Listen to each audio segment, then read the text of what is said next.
tapi penerima manfaatnya lebih fokus gitu. Contoh misalnya lah, contoh gampang, SMA ya mungkin tidak perlu diberikan lagi NDG, apalagi SMA yang mungkin yang uang sakunya anak-anaknya aja udah 100.000, 200.000 gitu ya, mungkin yang high class gitu itu tidak perlu lagi. Dengar nggak suara saya? Ya, jadi tadi dari DPR menyarankan harus ada jubir pimpinan. Kami tunjuk di depan para DPR adalah Ibu Arumsari. Jadi Ibu Arumsari yang akan menjelaskan pertemuan dengan Komisi 9 hari ini, teman-teman, ya. Monggo Ibu Arumsari. Baik.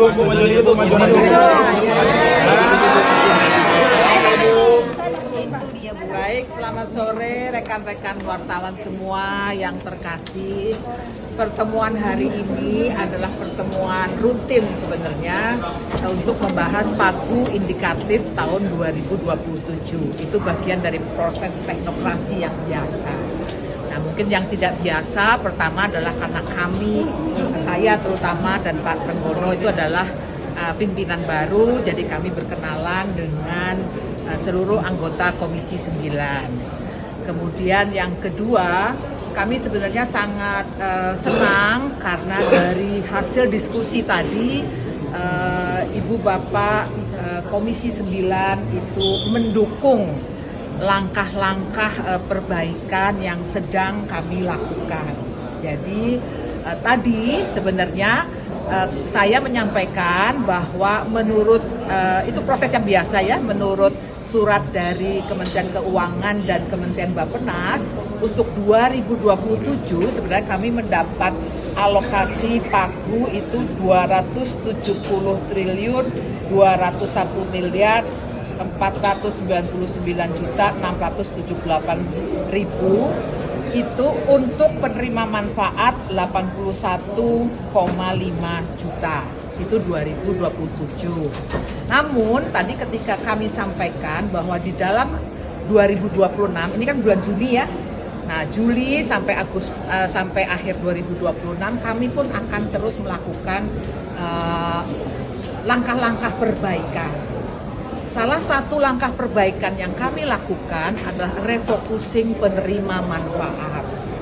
Kami sudah berkoordinasi dengan Kementerian Kesehatan, kami sudah berkoordinasi dengan beberapa kementerian yang lain, yang intinya adalah memang secara teknis menurut Kementerian Kesehatan intervensi gizi sebaiknya dilakukan, misalnya teknisnya ya. Itu adalah dari usia kandungan sampai dengan 1000 hari pertama usia kelahiran itu volume otak bisa maksimal, lalu sampai dengan 2 tahun itu nanti ada intervensi gizi, lalu sampai dengan usia selanjutnya. Nah, bentuknya adalah pemenuhan gizi. Nah, hal-hal teknis, tapi mohon maaf nih, mungkin karena saya juga bukan ahli gizi, tapi kami berusaha mendengarkan para pakar yang sudah ada sebenarnya di Kementerian Kesehatan. Dari situlah kami melakukan refocusing penerima manfaat. Nah, beberapa hal sudah kami exercise, namun mungkin secara angka kami belum sampai membahas dengan Kementerian Keuangan dengan Bappenas. Tapi yang jelas akan ada efisiensi lagi. Kan mungkin diingat ya Pak Purbaya pernah menyampaikan 268. Lalu dari 268 sebenarnya sudah ditaruh sejumlah, mungkin saya lihat ya angkanya ya, takut keliru nih. Sudah ditarik ke RO namanya ya, RO BUN itu berapa ya? Sorry nih ya, saya karena baru ini belum hafal. Nah, ke RO BUN begitu, dan kemudian di RO Direktif itu totalnya sebenarnya adalah totalnya semua 43,89 yang memang sudah dilakukan oleh Kementerian Keuangan. Nah, kami mengeksersis lagi berapa sih kira-kira yang bisa kita efisienkan lagi. Nah, sementara memang sekali lagi ini belum final karena belum dibahas ya. Nanti tolong hati-hati nulisnya nih, nanti kalau itu terus langsung ngomongnya ini ya, tapi kami masih akan terus membahas lah. Jadi kalau kita menggunakan angka-angka penerima manfaat menurut RPJMN, nah itu kami exercise berapa nilainya. Menurut RPJMN 2027 berapa nilainya, itu sedang kami exercise. Tapi tujuannya adalah bagaimana supaya indikator tujuan intervensi gizi ini tercapai, tetapi penerima manfaatnya lebih fokus gitu. Contoh misalnya lah, contoh gampang, SMA ya mungkin tidak perlu diberikan lagi NDG, apalagi SMA yang mungkin yang uang sakunya anak-anaknya aja udah 100.000, 200.000 gitu ya, mungkin yang high class gitu itu tidak perlu lagi.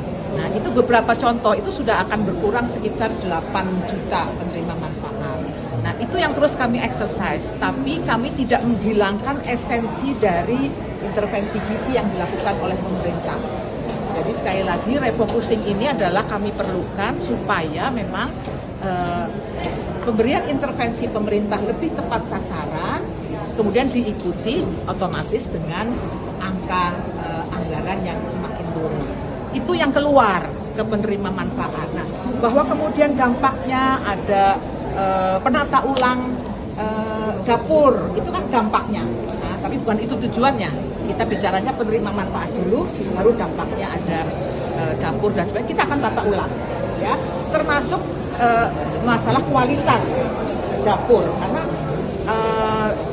tidak masuk akal ketika kita mengharapkan menghasilkan kualitas yang baik ketika dapurnya tidak sesuai dengan kaidah bagaimana flow of cooking yang baik dan sebagainya lah. Itu nanti itu adalah salah satu dampak dari refocusing. Nah, kemudian internal kami di PGN pun akan melakukan transformasi ya, dari mulai SDM-nya, dari mulai tata kelolanya. Data itu sangat penting, karena itu yang terus terang saya lihat sejak dari awal saya datang, karena tidak mungkin kita membuat kebijakan tanpa data yang jelas. Nah itu yang masih terus kami perbaiki. Jadi mohon bersabar, tapi target kami memang tadi sudah kami sampaikan juga, 1 bulan ini apa, lalu mungkin 3 bulan ke depan itu apa gitu. Tapi yang jelas kami juga memanfaatkan momentum untuk libur sekolah ini.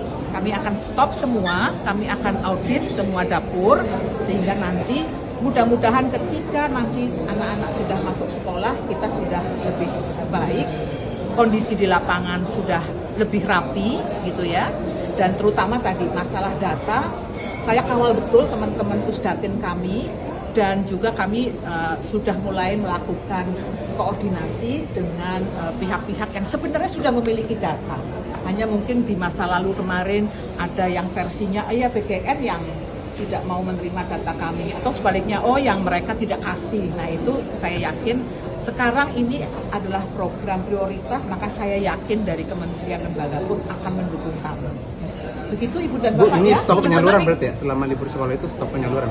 Iya, stop untuk yang semasa libur sekolah sambil kita membenahi. Oke, gitu. Kan tadi evaluasi termasuk dari penerima manfaat ya. Ya. Kalau dari SPPG yang kemarin temuannya bocor boros 1 triliun, itu apakah juga akan dievaluasi intensifnya yang sebesar 6 juta ya? Ya, nanti itu termasuk ya.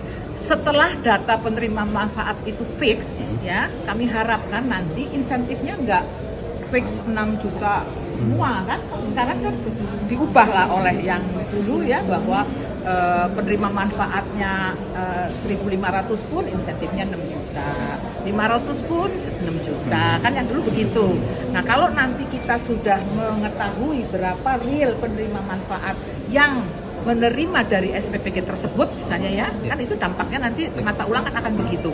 Mungkin kita akan gabungkan, bisa jadi ya, bisa jadi karena di daerah sana ternyata hanya ada sekian, kita akan gabungkan SPPG ini dengan SPPG ini dan seterusnya. Itu proses yang pasti akan mengikuti proses refocusing. Nah kemudian kita akan tetapkan insentifnya tidak begitu lagi dong, dan tidak sama juga itu, tidak sama juga bentuknya. Lalu model dari insentif sendiri itu kita akan evaluasi, bukan sekedar menghasilkan output berapa lalu diberikan itu.